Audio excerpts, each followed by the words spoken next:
Paz e graça para você ligado nessa programação. Estamos começando, como sempre fazemos nesse horário, o seu programa de reflexão, entrevistas e debates de todos os dias. Hoje nós vamos discutir uma questão que dividiu até mesmo os reformadores lá do século XVI. A Santa Ceia é um dos sacramentos, um dos momentos mais especiais na vida daquele que é seguidor do Senhor Jesus, né? Tanto é que em muitas igrejas o culto de Santa Ceia tem toda uma liturgia diferente, tem cristãos que vão à igreja só no dia da Santa Ceia, aquela velha história. Agora, o que é a Santa Ceia em si? Para muita gente é um memorial, um ato, uma atitude teatralizada que representa aquilo que o Senhor Jesus Cristo fez no Calvário, como ele mesmo instituiu na noite em que ele foi traído. Para outros, a ceia vai além de um mero memorial, se é que o termo mero cabe num contexto desses, né? De algum modo, ainda que místico, o Senhor Jesus se faz presente corporalmente nos elementos da ceia. Afinal de contas, se a gente for para o texto sagrado, me parece que de fato Jesus diz que o pão é o seu corpo e o vinho é o seu sangue.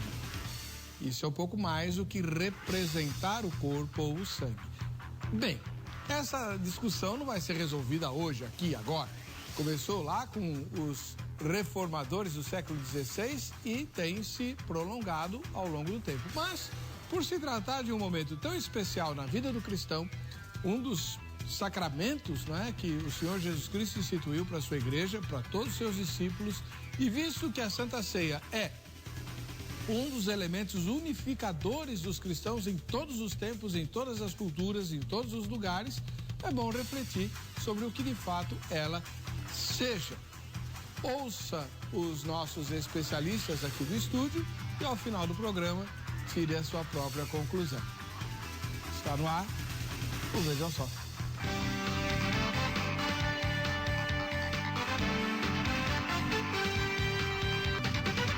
Agora, nós vamos descobrir quem são os nossos especialistas que vão conversar conosco a respeito dos elementos da Santa Ceia, né? Eles vão discorrer sobre a tradição que eles representam e também, obviamente, vão colocar o seu ponto de vista pessoal e tal. Conosco, o reverendo Carlos Alberto Radins, da Igreja Evangélica de Confissão Luterana no Brasil. Acertei seu sobrenome? Paz e graça, irmão. Paz e graça, sim, você acertou. Radins, reverendo Carlos Alberto Radins. Onde fica a igreja que o irmão pastoreia? A nossa comunidade aqui em São Paulo, no centro, se localiza aqui bem próximo, na Avenida Rio Branco, número 34. Aqui bem no centro da capital? Sim, bem no centro da capital. É uma igreja que já tem 109 anos, né, de fundação, e nós estamos agora num processo de restauração dessa igreja. Que legal. É uma igreja bem no coração da capital paulista, né? E ela se destaca no cenário ali. Sempre foi ali? Aqui em São Paulo, sim, ela sempre esteve presente ali. Mas nós temos outras comunidades espalhadas pela grande São Paulo. Muito bem. Então, sejam muito bem-vindos, reverendo Carlos. A sua presença atende aí uma reivindicação dos telespectadores que cobram pela presença de pastores luteranos no debate, né? É difícil trazê-los, viu? Quando você falou especialista, você foi muito gentil, né? Eu sou pastor que tive a formação, né, de 5 anos, mas não sou nenhum especialista. Seria conveniente então chamar os professores, né, de teologia. Tá. Lá do Sul, onde fica a editora? É lá no... A faculdade de teologia da Igreja Luterana fica em São Leopoldo, no Morro do Espelho. Se chama Faculdades Este. Pois bem. Muito obrigado pela sua presença aqui. Eu que agradeço o convite. Voltando ao Vejam Só, o pastor Elcio Bernardino Correia, da Igreja Batista Regular, lá de Diadema, e ele que também é deão no Seminário Batista Logos. Paz e graça, pastor Elcio, tudo bem? Paz e graça, reverendo Weber, tudo bem, graças a Deus. O senhor já tem vindo mais mais a miúde, né? Hoje não vamos falar tanto de água, né? Primeira vez que o senhor não vem falar de batismo, né? É verdade. Primeira vez. A Igreja Batista Regular no Brasil tem quantos anos? Ela já é... a Batista da Convenção já é centenária, né? Uhum. Agora, a Regular veio da Convenção? O movimento que eu faço parte vem a partir da década de 50. A divisão se deu lá nos Estados Unidos ou aqui? A divisão deu lá nos Estados Unidos na década de 30, 40... A questão lá do modernismo. Do modernismo, né? Uhum. Tá bem. E o endereço da igreja que o senhor pastoreia? Então, a Igreja Batista Regular em Diadema fica na Avenida Nossa Senhora das Vitórias, número 310. E o senhor é o deão do seminário da denominação, né? Chama Logos? Seminário Batista Logos. E onde fica o seminário? Fica no Jabaquara, na Avenida Engenheiro de Armando Arruda Pereira, 2747. É bem próximo ao metrô, Jabaquara. Agora, explica para o telespectador de onde vem e o que significa essa palavra esquisitíssima, deão. Olha, nós estamos ali como diretor acadêmico, né? Mas deão não é diretor acadêmico, é? Deão é uma palavra que vem de decano, se não me engano, que ajudava, ele ficava acima de 10. Uma questão, um termo ligado à educação. Porque só tem seminário, né? Deão. Lá a gente populariza, fica mais diretor acadêmico, né? Tá bom. O senhor toma conta da vida acadêmica dos alunos? Isso. E da vida espiritual, quem que toma? Aí também tem outras pessoas ali para questão de discipulado. Beleza. Muito obrigado. Tem aluna? Tem alunas. Também tem o curso de bacharel em educação cristã. Então, mas pastores não existem. Pastoras ainda não tem na regular. No movimento Batista Regular nós não cremos em pastoras. Tá, muito bem. Muito obrigado pela sua presença aqui conosco. Deixa eu estender novamente as boas-vindas ao reverendo Carlos Alberto Radins. Ele é ministro da Igreja Evangélica de Confissão Luterana no Brasil e pastoreia vocês chamam de paróquia, né? Sim, paróquia. A paróquia mais central aqui de São Paulo, uma das mais antigas, mais 100 anos de idade, aqui na Avenida Rio Branco, no centro de São Paulo. Reverendo Carlos, na sua primeira fala, como é que o senhor responderia à pergunta tema de hoje? A ceia é um memorial ou Cristo se faz presente nos elementos? Bom, esta é uma pergunta difícil de ser respondida, assim, em um breve relato, né? Como você disse anteriormente, ela remete a muitos séculos, né, da história cristã. A história essa em que na ceia é visto de uma maneira decisiva a maneira de se compreender toda a relação de fé com Deus. Então, nós como Igreja Luterana, sim, confessamos, né, e cremos e testemunhamos de que Cristo se faz presente corporeamente nos elementos da ceia.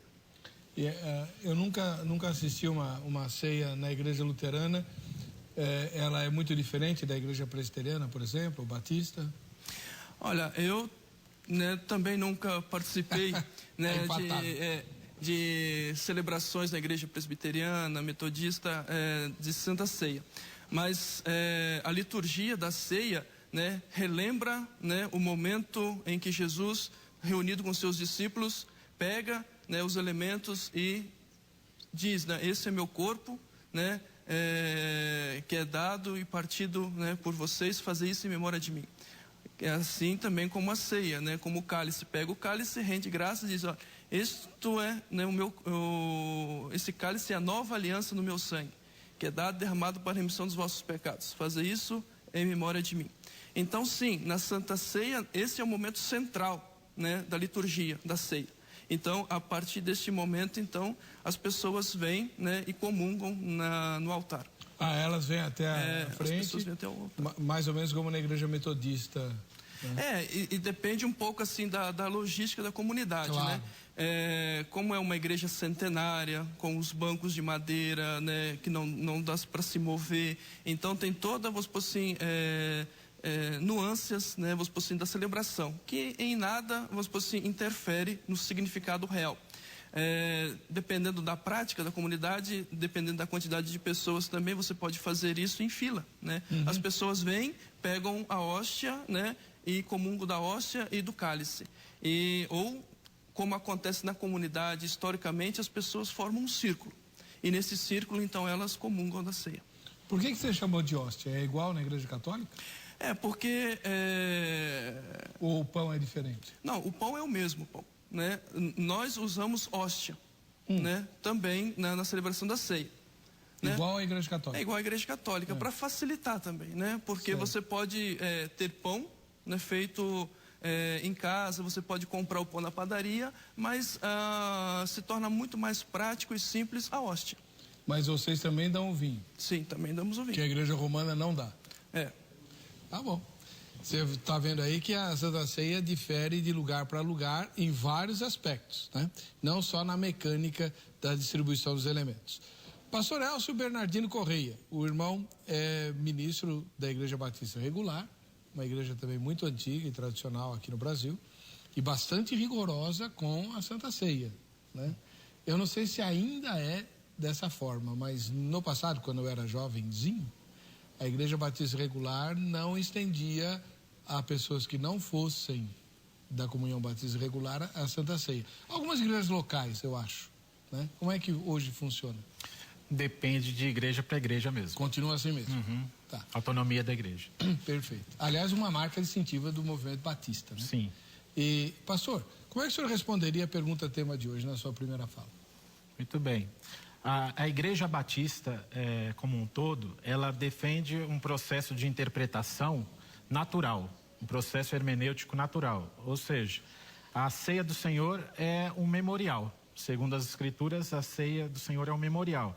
Se nós considerarmos a passagem básica a respeito da ceia, que é 1 Coríntios, capítulo 11, nós podemos ver que a ceia é um memorial, tá certo? Porque Jesus fala, fazei isto em memória de mim. Em memória de mim, ele fala isso 2 vezes. A ceia também é um símbolo, porque ele fala, isto é o meu corpo, isto é o meu sangue. A ceia é um testemunho, o termo ali é katangelete, no grego, anunciais a morte do Senhor, uma pregação na realidade. A ceia também é um ato de aliança. Nós temos o Antigo Testamento, a velha aliança em Moisés, nós temos a nova aliança em Jesus Cristo. A ceia é um ato profético, até que ele venha, ou até que Jesus venha, então é um ato profético também. A ceia é um ato de obediência. Jesus fala, tomai, comei, fazei isto, e tudo isso aí é imperativo, tanto no grego quanto no português. A ceia é um ato de adoração, a ceia é um ato de exame, a ceia é um ato de comunhão. Então nós cremos que é praticada de maneira memorial. Então, não existe uma presença física de Jesus nos elementos? Não, o Senhor Jesus não está fisicamente presente na ceia do Senhor. Tá bom. E aí vocês usam só pão também, né? Pãozinho e pão, o vinho. Sim. E cálice único ou vários? Suco de uva, e geralmente são vários cálices. Não tem nenhuma igreja que serve num cálice só? Porque tem algumas igrejas que fazem isso até hoje, né? Que eu conheça, Batista Regular, não. Adonias de Santo André, no ABC Paulista. Quando era criança, no meio de algumas brincadeiras, precisávamos de algum objeto que não tínhamos. Entrava em ação o faz e conta. Esse faz e conta podia ser tudo. Um telefone, uma cadeira, tal. Jesus era adulto e não brincava de faz e conta quando instituiu a Santa Ceia. Quem recebe o pão e o vinho, brincando de faz e conta, recebe pão e vinho, mas existem aqueles que recebem o corpo e o sangue de Cristo através do pão e do vinho, entrando em verdadeira comunhão. É mais ou menos o que o irmão explicou, né, reverendo? Pois é decisiva a maneira como nós interpretamos a ceia, pois é através da nossa interpretação dela que vai se distinguir tudo aquilo que nós entendemos por ser Cristo e por ser a mensagem do Evangelho, né? Como cristãos, nós reconhecemos Deus em Jesus e confessamos que Jesus é Deus. E de uma maneira concreta, nós temos Jesus conosco, né? E esse lugar concreto é a palavra de Deus. E a palavra de Deus nos anuncia e nos aponta aquilo que Jesus nos convida a fazermos. E para os discípulos e para os seguidores de Jesus, Jesus deixou um lugar onde que nós temos a certeza que Ele está, né? E é na Santa Ceia. Por isso, como, né, nós temos os textos bíblicos, né? Jesus sai da boca de Jesus, né? Isto é o meu corpo, né? Isto é o meu sangue. Então, nós ali temos, né, a certeza de que Jesus está presente nos elementos. Perfeito. Mais para frente a gente vai aprofundar esse debate, né? Nós temos ainda 2 blocos para tratarmos esse assunto e com certeza vamos... Óbvio que, como eu disse no início, nós não vamos resolver a questão que se instaurou lá na reforma, mas pelo menos vamos entender o que é que eles discutiram e por quê, né? E aí, cada um tira suas próprias conclusões, tá bem? Esse é o programa Vejam Só, agradecendo o carinho da sua audiência, e eu quero mandar um ósculo santo para o Daniel Fernandes, de Bananal, em São Paulo. Ele vai ganhar esse presente aqui, ó, Revitalização e Crescimento da Igreja, né? Do Gildásio Reis, Uma Nova Vida para Você e Sua Igreja. É um livro para revitalizar a igreja, como o próprio título está dizendo. Daniel Fernandes foi o irmão que mora em Bananal, no interior de São Paulo, e que usou o Facebook para sugerir o tema de hoje. Como a sugestão dele foi acatada, ele vai ganhar esse presente. Isso pode acontecer com você também. Entra aí no Facebook, /programa Vejam Só, manda sua sugestão, sua crítica, pode sugerir inclusive convidados, não precisa ser só tema não, né? Ou então, se você prefere o Twitter, pode usar a Twittosfera, que vale do mesmo jeito, tá? Tá aí o endereço, @programa Vejam Só. Ou, se você prefere, use o site do programa, vejamsó.com.br. O site está em reconstrução, a gente está mudando lá, porque ele é meio estranho, né? E estamos aí melhorando. Mas tem uma aba lá, sugestão de temas. Vai lá, manda sua sugestão, sendo pautada você ganha o presente que nós estamos oferecendo. Cada vez é um livro, né, diferente para os nossos telespectadores. Bom, o tema de hoje, sugerido pelo Daniel Fernandes, inspirou uma matéria que apresenta o dilema que nós estamos discutindo. Vejam só. E tomando o pão e havendo dado graças, partiu e deu-lhe dizendo: Comam, pois este é o meu corpo. Façam isso em minha memória. Semelhantemente, tomou o cálice depois da ceia, dizendo: Este será o meu sangue. O sangue da nova aliança que será tirado de mim. A Santa Ceia foi ordenada por Jesus para que acontecesse como uma lembrança viva de sua morte e sacrifício na cruz pelos pecados. E é por isso que até hoje é realizado o memorial com o objetivo de relembrar a obra de amor de Jesus por nós. A ceia é um momento de comunhão da igreja e fortalecimento espiritual de cada membro do corpo de Cristo. Algumas religiões acreditam que os elementos da ceia, ou seja, o pão e o vinho, se transformam no próprio corpo e sangue de Cristo no momento da ceia, quando consagrados. Esta é a chamada doutrina da transubstanciação. Já outras religiões a fazem com o pão e o suco de uva. Qual seria então a forma correta de participar do banquete? Segundo a Bíblia, a Santa Ceia não deve ser tomada de qualquer forma. Examine-se, pois, o homem a si mesmo, e assim coma deste pão e beba deste cálice. Porque o que come e bebe indignamente, come e bebe para sua própria condenação, não discernindo o corpo do Senhor. Será a Santa Ceia apenas um memorial? Ou Cristo se faz presente corporalmente nos elementos? Isso é o que discute agora o Vejam Só.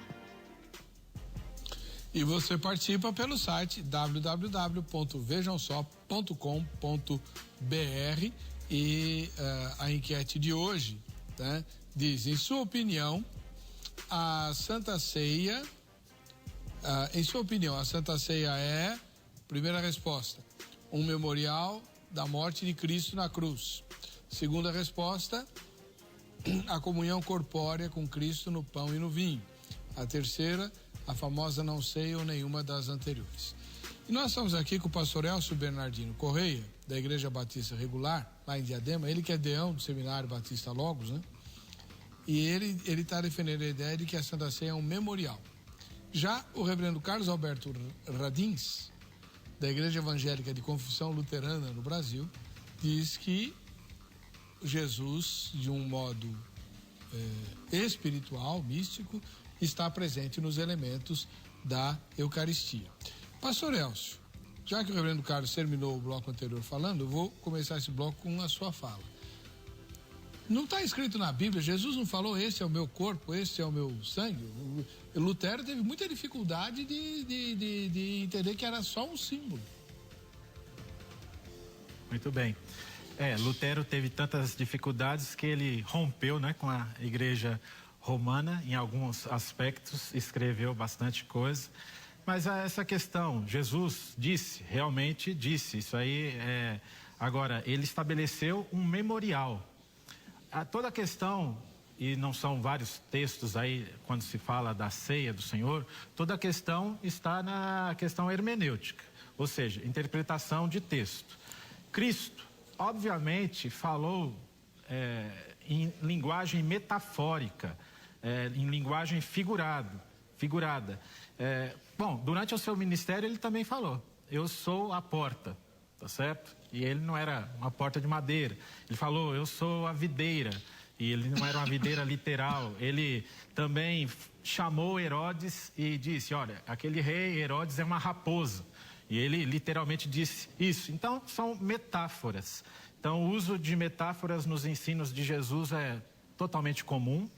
Ele faz isso com profusão. Era uma forma de Jesus ensinar. Aliás, se nós refletirmos bem, até quando da primeira celebração da ceia. Então, Jesus é o celebrante. Os, por assim dizer, comungantes são os discípulos. Ele mesmo, ele falou diante deles, esse é o meu corpo, esse é o meu sangue, e ele estava presente com eles, mas os elementos não foram transformados de maneira alguma e nem houve uma presença especial de Jesus nos elementos. A presença era dele própria.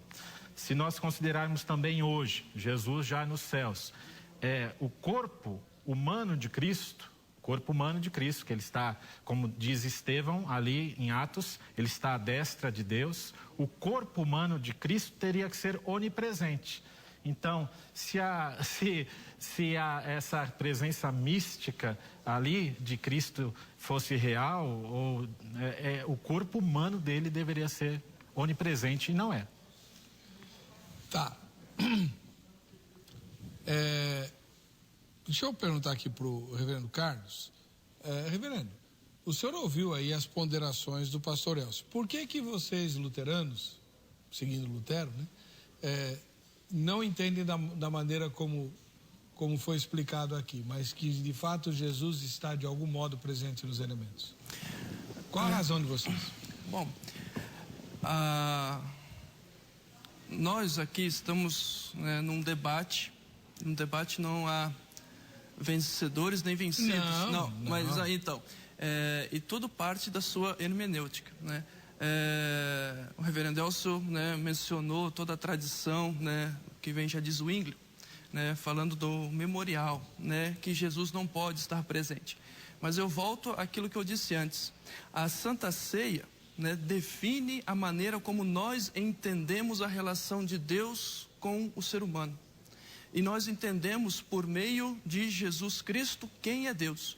E o que nós recebemos de Deus? Nós recebemos de Deus a sua palavra, que quer fazer com que nós experimentemos a salvação e sejamos salvos. E por isto, né, a Santa Ceia é um sacramento.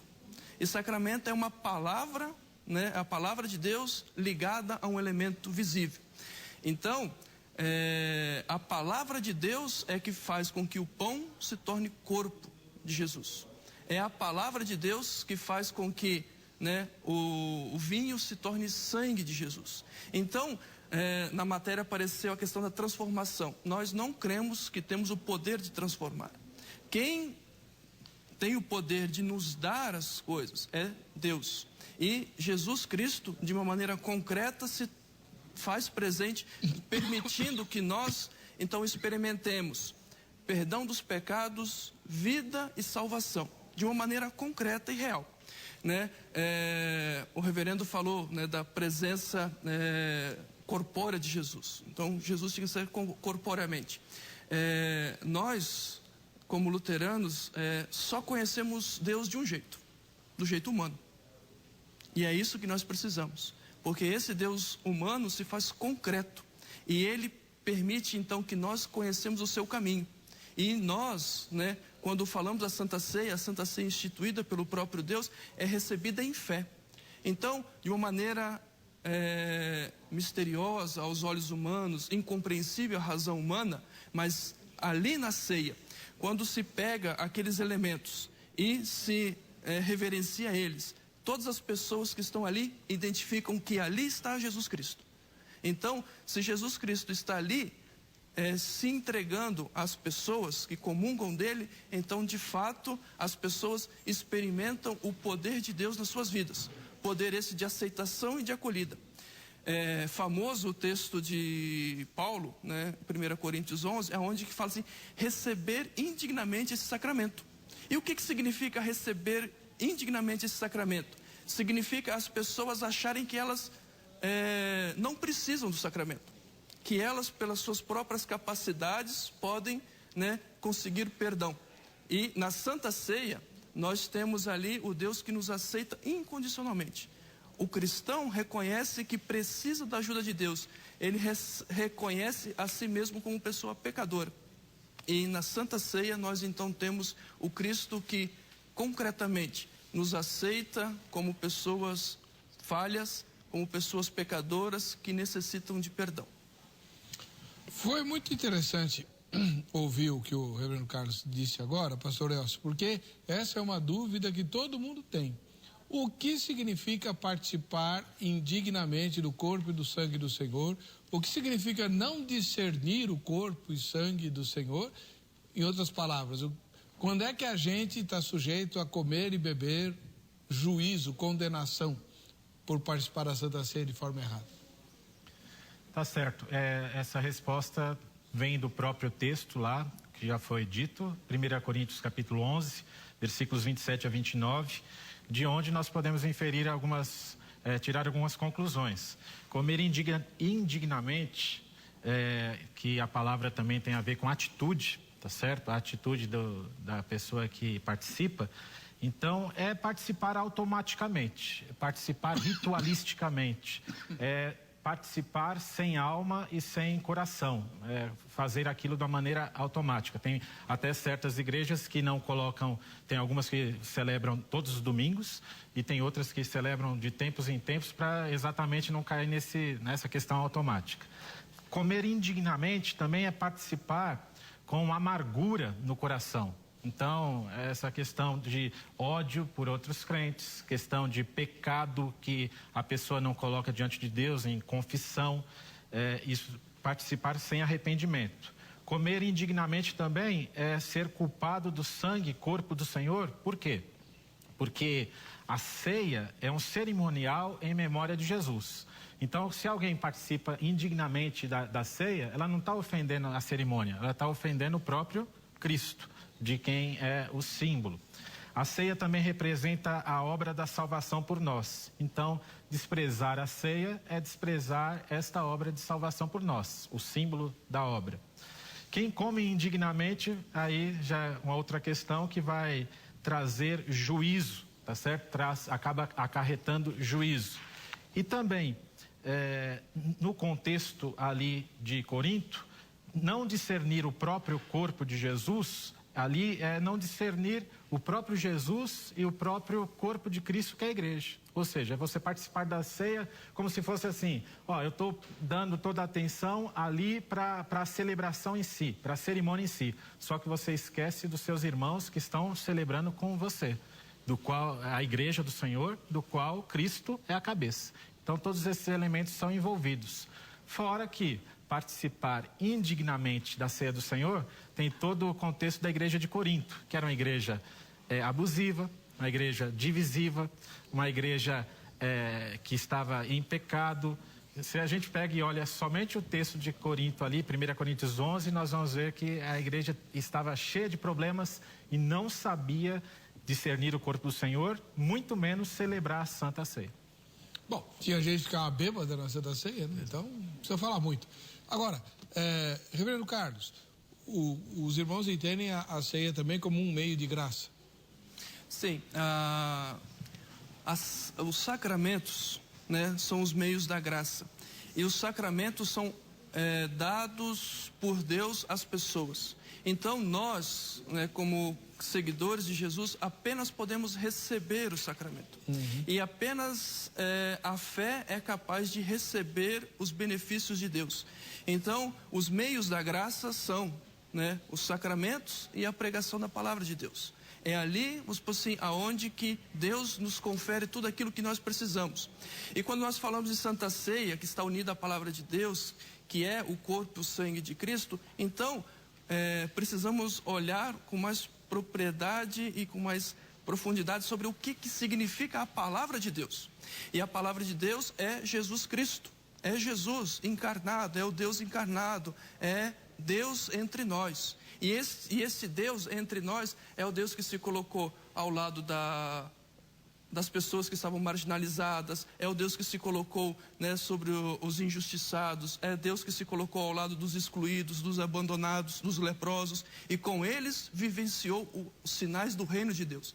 Então, quando nós falamos que Jesus está presente nos elementos de uma maneira concreta, significa a mesma coisa de dizer que a palavra de Deus concretamente, né, assim, interfere naquilo que nós experimentamos como a vida humana de fato, né? Porque o que significa em 1 Coríntios 11 receber indignamente o sacramento?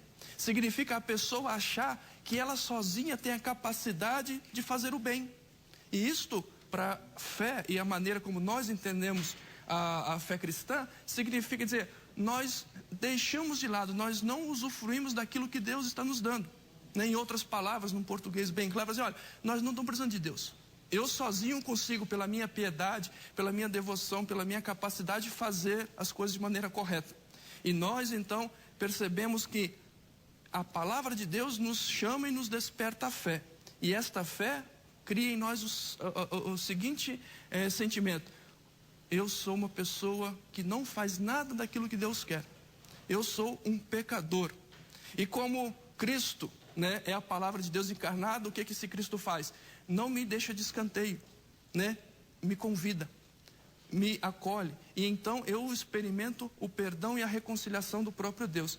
Sendo dessa maneira considerado indigno as pessoas que acham que sozinhas elas podem, que elas não precisam de Deus. Isso é participar de maneira indigna. E fazendo então a exegese desse texto bíblico, né, de 1 Coríntios, né, o que acontecia nas primeiras comunidades cristãs? As primeiras comunidades cristãs eram pessoas desprezadas. Eram ali a família de um com a família do outro, que se reuniam.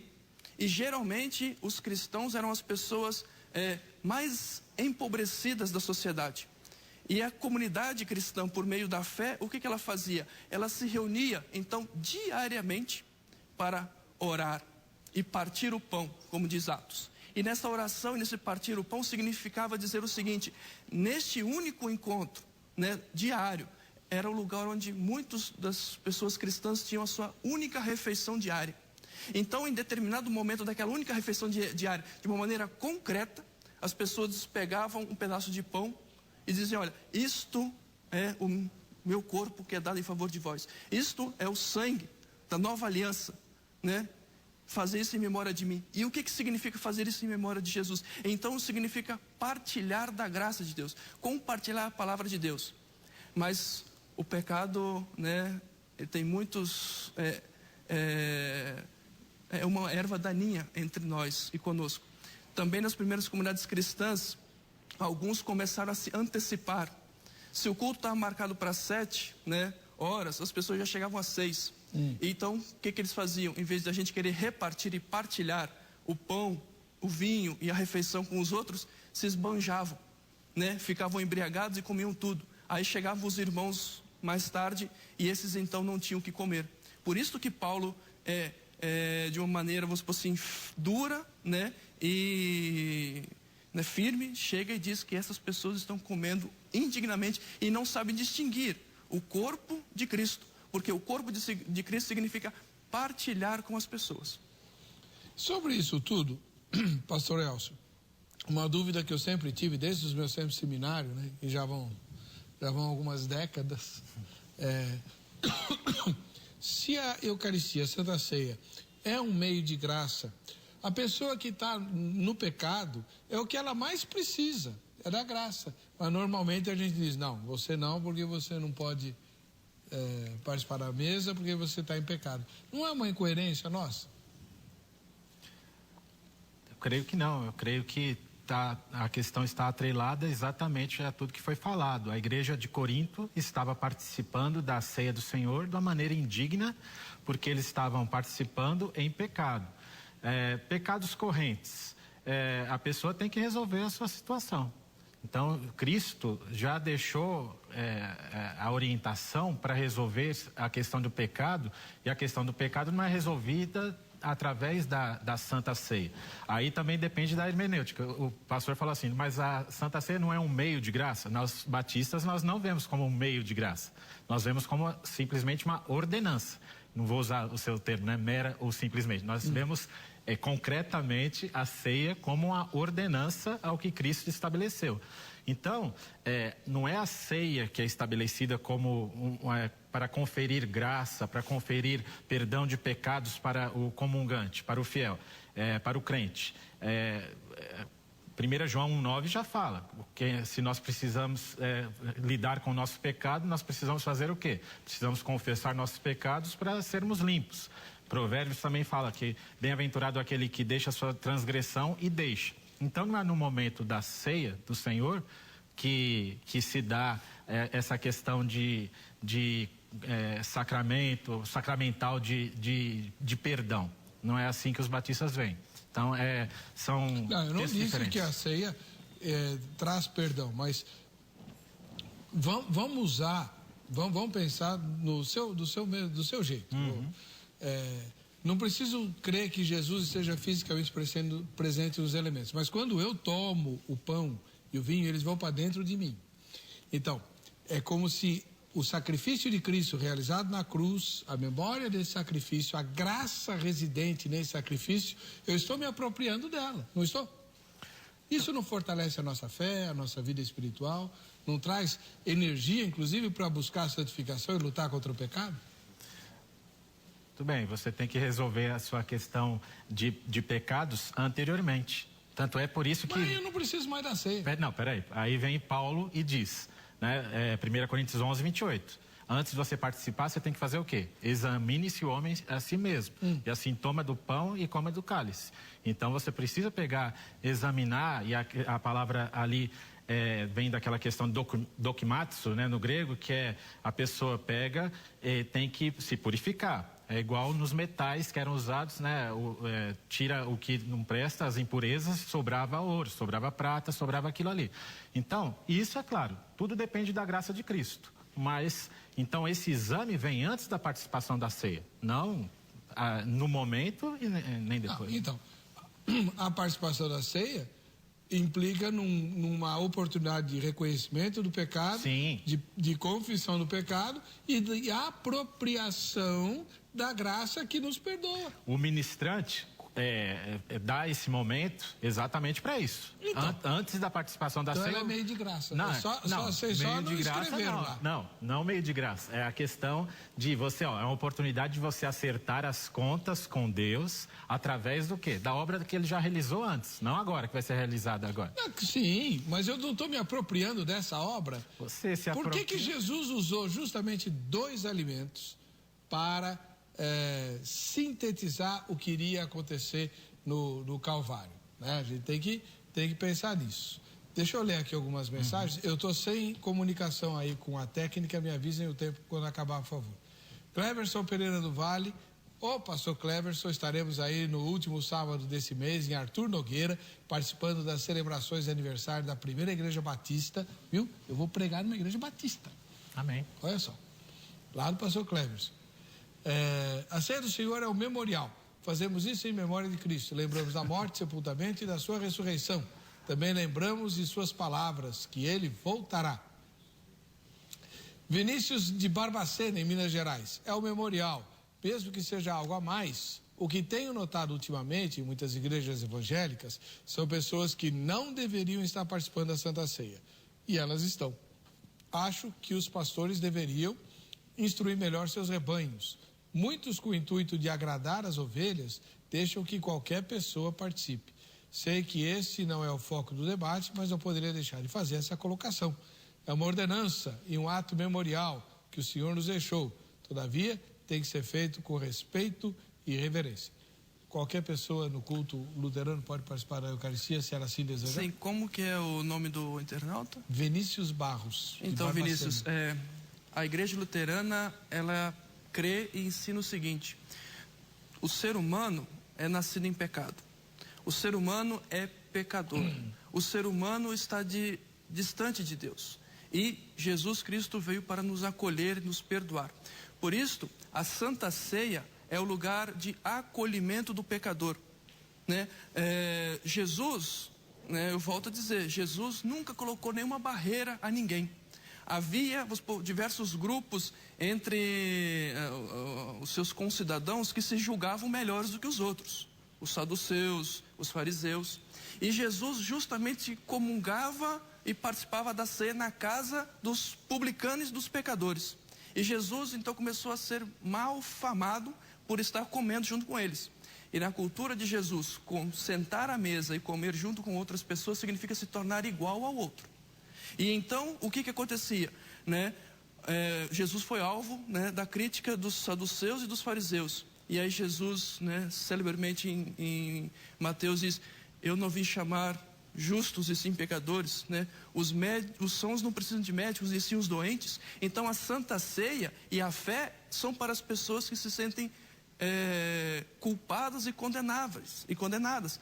A fé e Jesus Cristo, assim, servem a quem?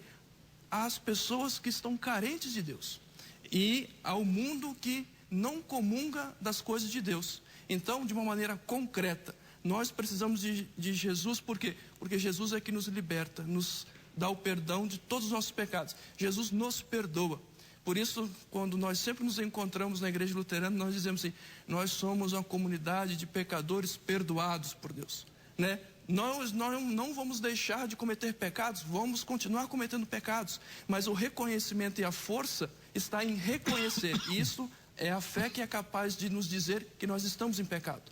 Por isso, a fé vai dizer assim: eu preciso de Jesus.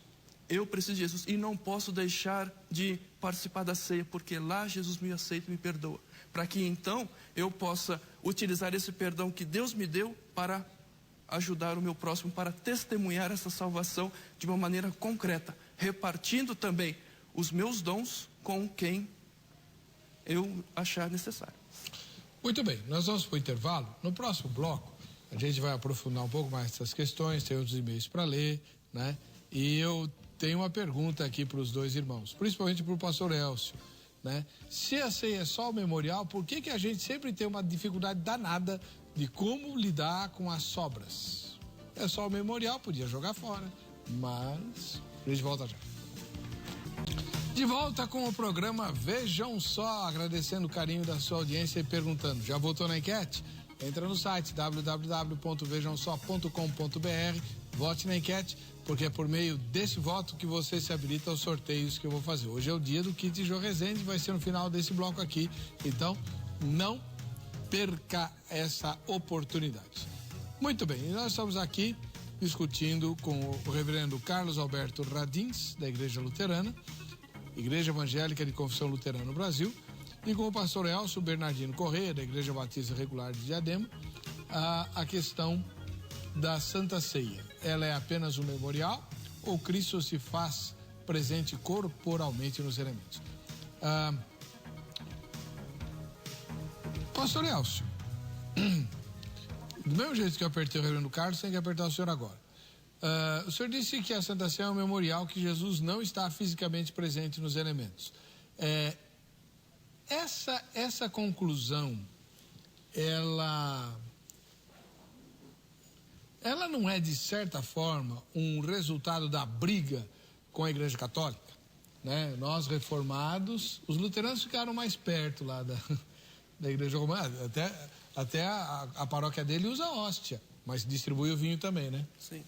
Não, é que aí também, assim, né? Não é que nós estamos mais próximos. Eu vejo da seguinte maneira: nós interpretamos tudo de uma maneira diferente, mas há divisões profundas. Mas isso sem deixar de reconhecer muitas coisas. Por exemplo, hóstia. Hóstia é um palavreado, né? Mas, vamos supor assim, é pão. Né? Eu sei, pão, reverendo. é pão. No seu contexto luterano, não faz mal nenhum usar a palavra hóstia. Mas experimenta um pastor reformado usar a palavra hóstia no culto lá, ele não termina nem a oração. Não é verdade? É estranho. A liderança da igreja vai lá, opa, sai daí. Pois é. Entendeu? Nós temos uma ruptura muito mais aguda, principalmente pela... Você é da igreja luterana. Vocês vieram com os imigrantes, né? O evangelho para os brasileiros veio uma saraivada danada na história. A igreja romana criou vários obstáculos, até porque ela era protegida pela Constituição de Dom Pedro, né? O império defendia a igreja romana e tal. Enfim, tudo isso trouxe uma certa antipatia por aquilo que acontece lá na igreja romana. Então eu pergunto ao senhor, essa nossa insistência, não, é só um símbolo, não é porque a igreja romana insiste, né? Antigamente até ensinava as crianças do catecismo que não podia mastigar, senão saía sangue da hóstia e tal, não tem a ver, porque nos evangelhos, Jesus fala, esse é minha carne, esse é meu corpo, e ainda fala mais.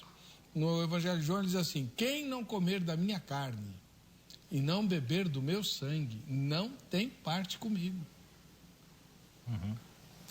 Tá certo. Se for possível, de acordo com o tempo aí, a gente pode voltar para João capítulo 6 e analisar o que é esse comer sangue e carne. Só adiantando, eu não vejo que ali comer do sangue e da carne de Cristo tem qualquer referência à Santa Ceia. É uma outra coisa. Mas a gente pode ver lá. A pergunta, eu queria só voltar um pouquinho à questão aí dessa centralidade da ceia. É óbvio, né? Nós temos duas ordenanças, batismo e ceia. A ceia é uma ordenança muito importante, mas só queria enfatizar que a presença de Cristo não se faz ali toda especial somente na ceia do Senhor. Então, eu gostaria de lembrar que Cristo falou o seguinte para todo crente: eis que estou convosco todos os dias até a consumação dos séculos, ali na grande comissão, Mateus 28, 19 a 20. Então, Jesus está conosco sempre. E ele deixou, quando que os discípulos se preocuparam, nós vamos ficar sozinhos e tal, ele fala, não vos deixarei órfãos. Então, em João, de capítulo 14 a 16, ele fala, eu vou enviar a promessa do Pai, eu estarei com vocês através do Espírito Santo. E então ele está conosco. Agora, voltando à sua pergunta, a questão da presença de Jesus. De guardar, né? Acho que era isso, né? Guardar nos elementos. Bom, isso aí vem da igreja medieval, porque a igreja católica acreditava na questão e acredita na questão da transubstanciação. Então, eles defendiam que, através da consagração ali dos elementos, o sacerdote consagrava, então os elementos eram transformados. Então estava tudo lá nos elementos, o corpo, o sangue, a divindade de Jesus. Também foi criado posteriormente a questão da doutrina da concomitância, ou seja, pelo fato do sangue e do corpo e o sangue estarem nos dois elementos, pão e vinho, então não precisava, então só os leigos começaram a comer a hóstia, né, o pão. Porque o corpo já tem sangue. Isso aí. Então, isso foi defendido por eles. Tanto é que vem da igreja medieval guardar, porque esse elemento sagrado, guardar o restante.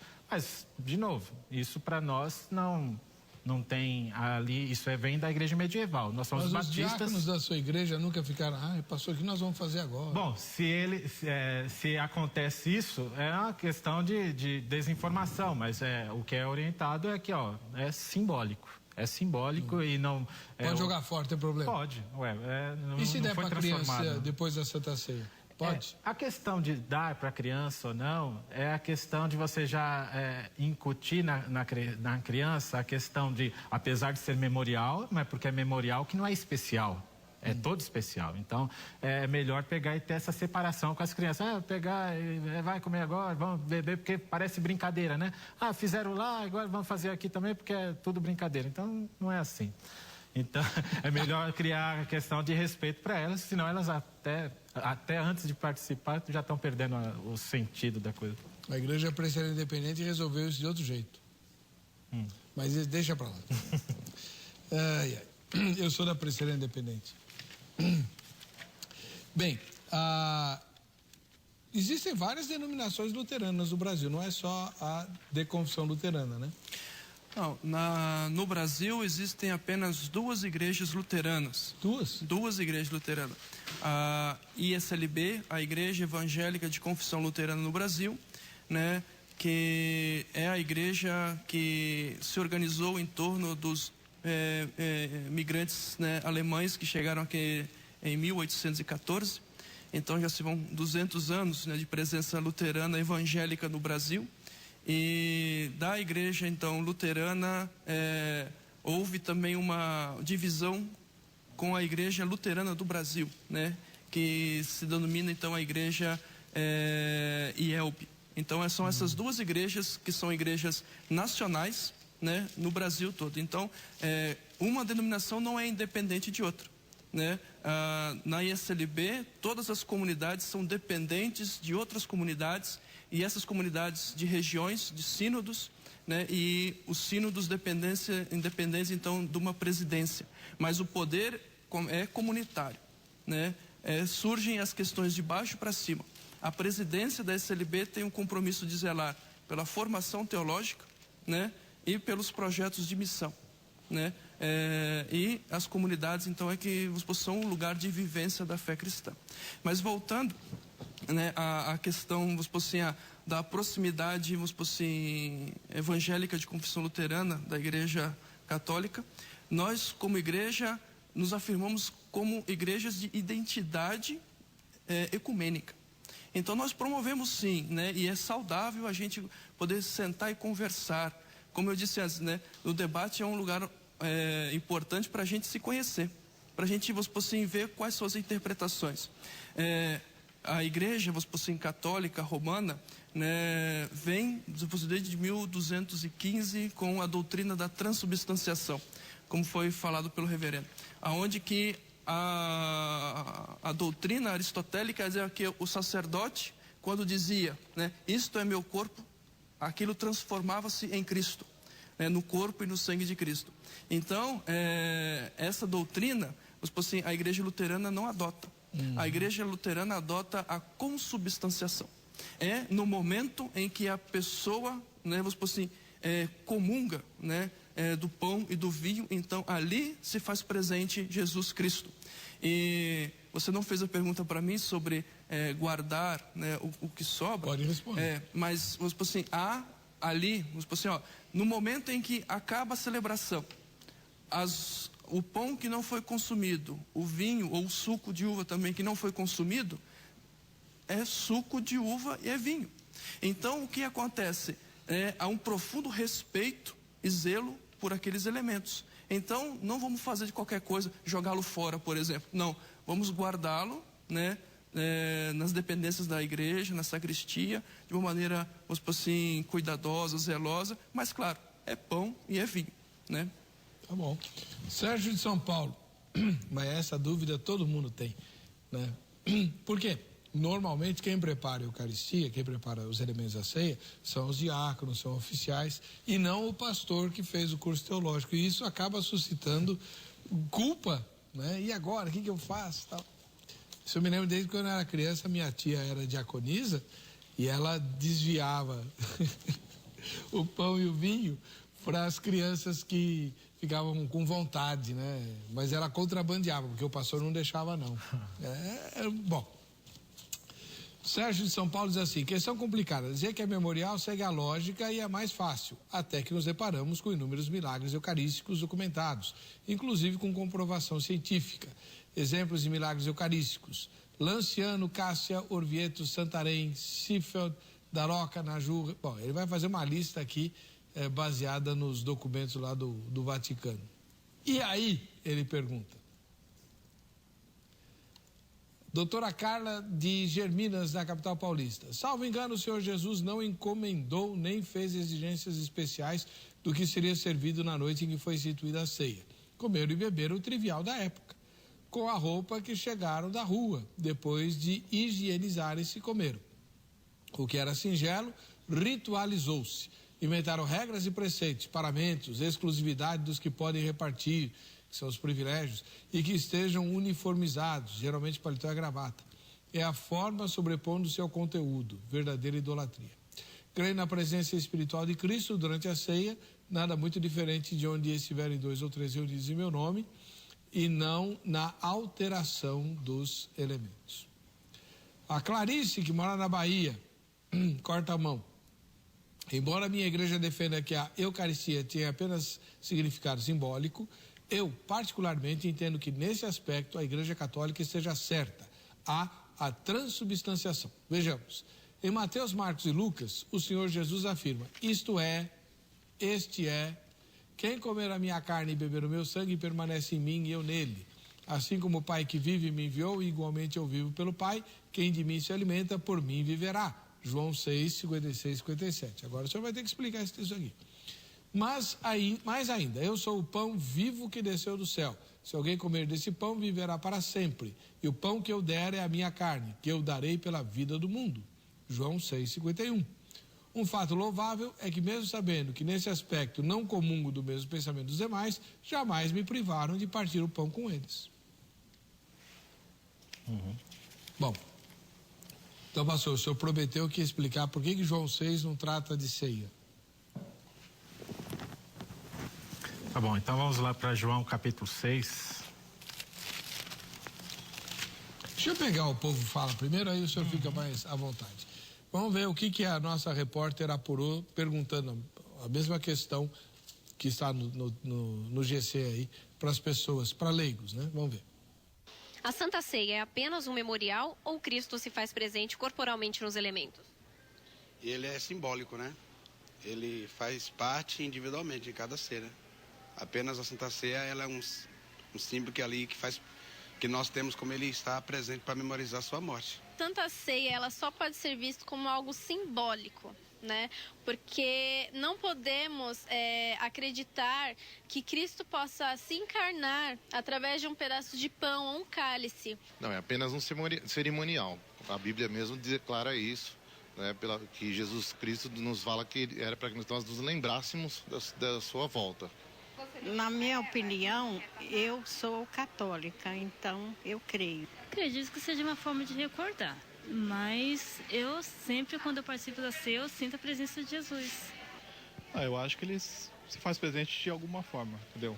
Além do momento ser significativo, afinal uma ordenança da própria Bíblia, que sempre se reunir, que seja feita em nome de Deus, eu acho que ele está presente naquele momento, sim, entendeu? É uma forma da gente estar se limpando, da gente estar se purificando. Bom, eu acho que Cristo se faz presente, sim, eu tenho certeza.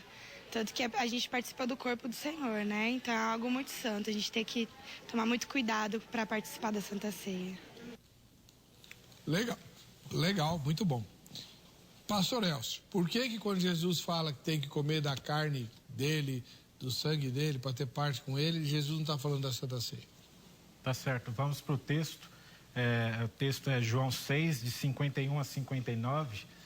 Vamos selecionar alguns versículos aqui, para questão do tempo. Então, 51, eu sou o pão vivo que desceu do céu, se alguém dele comer, viverá eternamente. E o pão que eu darei pela vida do mundo é a minha carne.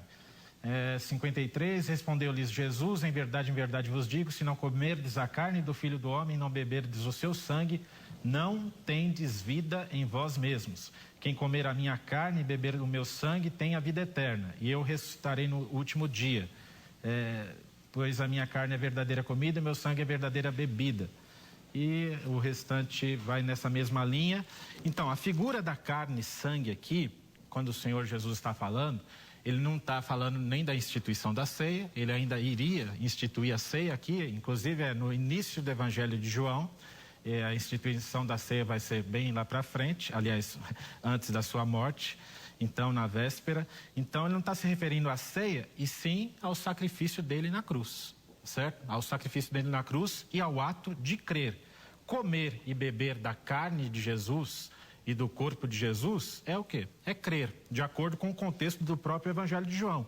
Se nós pegarmos João 6,33, por exemplo, está falando o seguinte: porque o pão de Deus é o que desce do céu e dá vida ao mundo. Quem é que dá vida ao mundo? É o Senhor Jesus Cristo. 35.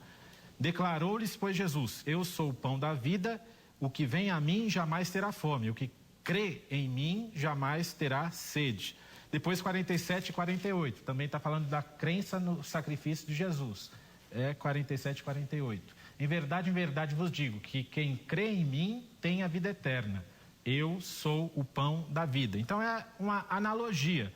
Comer e beber é necessário para a pessoa viver, se sustentar nessa terra aqui, a vida física.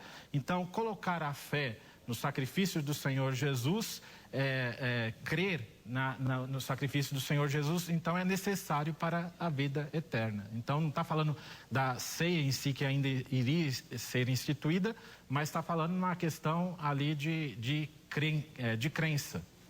O senhor concorda? O reverendo falou, vamos supor assim, que o texto, Jesus ainda ia instituir a ceia, mas falou da crucificação, né? Eu partilho, vamos supor assim, dos ensinamentos da Igreja Luterana. E nesta hermenêutica, né, nós partimos da realidade do Deus presente. E um Deus conhecido, um Deus concretamente experimentado pelas pessoas. E esse Deus concretamente experimentado pelas pessoas é o Deus crucificado, né? Deus tem um rosto. Deus tem uma postura política, né? E se nós lermos os evangelhos, nós vamos ver que postura é esta. O Deus do lado dos injustiçados. E por querer lutar e por condenar todas as práticas de pecado que criam exclusão, que criam morte, Jesus foi morto, né? Então, comer do pão, Jesus é o pão, Jesus é aquele que dá alimento, Jesus é aquele que dá vida, e a vida concreta, né? E esta vida concreta se torna, vamos supor assim, presente em nós quando nós cremos. E essa vida presente que nós cremos só é possível porque a fé é Deus que cria ela em nós. Nós, como pessoas, não temos a capacidade de crer em Deus. Nós apenas podemos ouvi-la e sermos despertados nessa fé. Então, como é que linguagens teológicas ou de comunidades são distintas, né? Nós cremos na Santa Ceia, é um sacramento. É um sacramento, como o batismo é um sacramento, a ceia é um sacramento.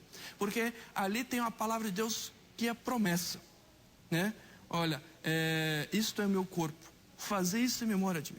Então, quando nós comemos e bebemos Jesus Cristo, é a força de Jesus Cristo que, vamos por assim, troca, vamos por assim, de lugar comigo. Martim Lutero diz assim, que na Santa Ceia acontece algo fantástico. Deus me aceita na minha fraqueza, nos meus vícios, nos meus pecados, em toda a minha incoerência. E em troca, né, Deus me dá Jesus Cristo com a sua força, com o seu poder, com a sua fé. E nós, como seguidores de Jesus Cristo, vivemos por meio da fé. Então esta fé é alimentada em Jesus, mas no Jesus que toma partido, né? Jesus não fica em cima do muro, Jesus não faz jeitinhos. Ou só estamos com Deus ou estamos sem Deus. E estar com Deus significa estar seguindo a Jesus. E seguindo a Jesus significa se colocar ao lado de todas as pessoas injustiçadas, sofridas, porque essa não é a vontade de Deus. E aí então nós vamos reconhecer que falta em nós capacidade para crer em Deus, né, está presente em nós a dúvida. Nós queremos mostrar que nós somos pessoas boas. E nesse afã de querer sermos pessoas boas, nós queremos enumerar as nossas qualidades. Mas nisso já está presente, vamos supor assim, o nosso orgulho, né, a nossa vaidade. E isso não, vamos supor, isso contrasta com o que Deus quer. A humildade, o perdão, o amor ao próximo. Eu quero aproveitar e dizer assim, olha, eu sinto muita falta nos discursos religiosos, na prática religiosa, falar de amor ao próximo, falar de partilha, né? Vocês vão falar aqui sobre o evangelho na segunda-feira, né? Você falou de corrupção, né? O que Deus quer nesse mundo concreto? Deus quer que as pessoas tenham uma vida digna. E Deus nos escolheu, não fomos nós que escolhemos Deus nos escolheu para sermos seus seguidores. E então, esses seguidores, Deus, né, capacita e Deus sustenta. E sustenta onde? Nos alimentando de maneira concreta.